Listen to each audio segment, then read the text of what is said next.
care about being energy efficient. Well, she now cares about astronomy as well.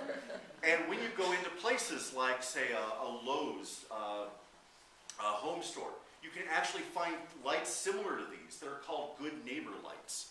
Because one of the things they do is, if the light only goes downwards, that light is less likely to shine into your neighbor's bedroom.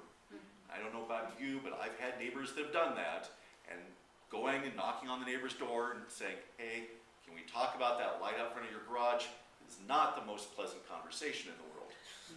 But if everybody has lights that only shine downwards, they help save the stars, and they preserve a good neighbor relationship. So, anyway, I mentioned Lowe's because these lighting fixtures have the International Dark Sky Association seal of approval on them. Because the International Dark Sky Association is the largest umbrella organization of the world trying to raise awareness of these issues. Darksky.org here.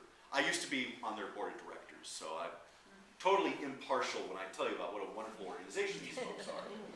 But if you do have a local town that is thinking about putting in brighter lights, or maybe you're thinking about you live in a relatively rural place and you thought about, hey, wouldn't it be nice if when the giant Home Depot came in, or when all those folks who are retiring from Los Angeles come out and want to build their giant McMansions and put floodlights all around it, this is a place that you can go for resources on how to talk about those issues in your community. So darksky.org.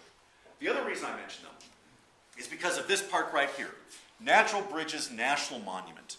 This is a park located down in that dark area of south central Utah. And this is the sky from Natural Bridges.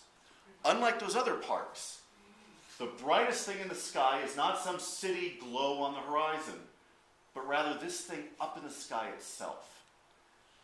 Anybody have a guess what that might be? It's not the moon. It's not the sun. Good guess. It's not a planet. It turns out it's this, the center of our galaxy. Oh my gosh.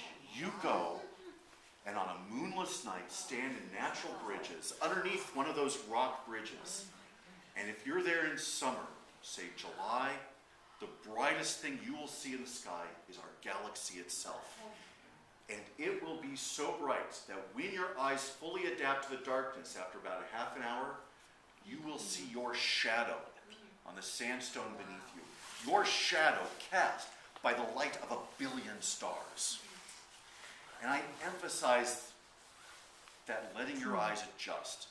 Because in order to truly become dark adapted, you really need to let your eyes see no light for at least 15 minutes, preferably half an hour.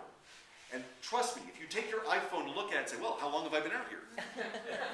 The minute that light shines in your eyes, you set yourself back to square one again.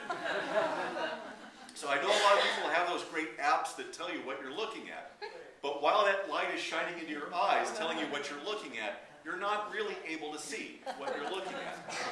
So get it out, adjust yourself, figure out where you are, and then put your phone away. If a car comes driving by, close your eyes. Give yourself a half an hour, maybe lay on your back on a picnic table or on a boardwalk, and just look up at the sky. And by the end of that time, you will see what's been visible in these pictures.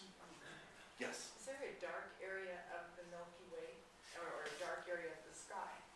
Right, so you've got the dark lanes that go down through the middle of it. One of the things that you'll see here is there's this thing called the prancing pony that looks like a little dark horse. Those you really can see. I've seen them myself, if you give yourself a good half an hour to adjust to that darkness. But after about half an hour, you will pick out, oh hey, I think I do see that dark rift the guy was talking about right down through the middle of the galaxy. Especially if you can find those 3 stars that make up the summer triangle. Find those 3 stars, look in the middle of the triangle, and as your eyes adjust, you will make out that galaxy. Besides that, is there any other? Those are really the big ones. If you are lucky enough to be in the southern hemisphere, there is something called the Coalsack Nebula, right next to the Southern Cross. That's another one of these clouds, but it's really big and really close to us and utterly pitch black.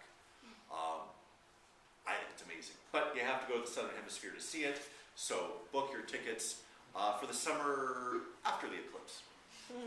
Okay, so what I want to leave you with then, here at the end, is my view of the national parks, the part that I see when the sun goes down. And so, the half the park that happens after dark.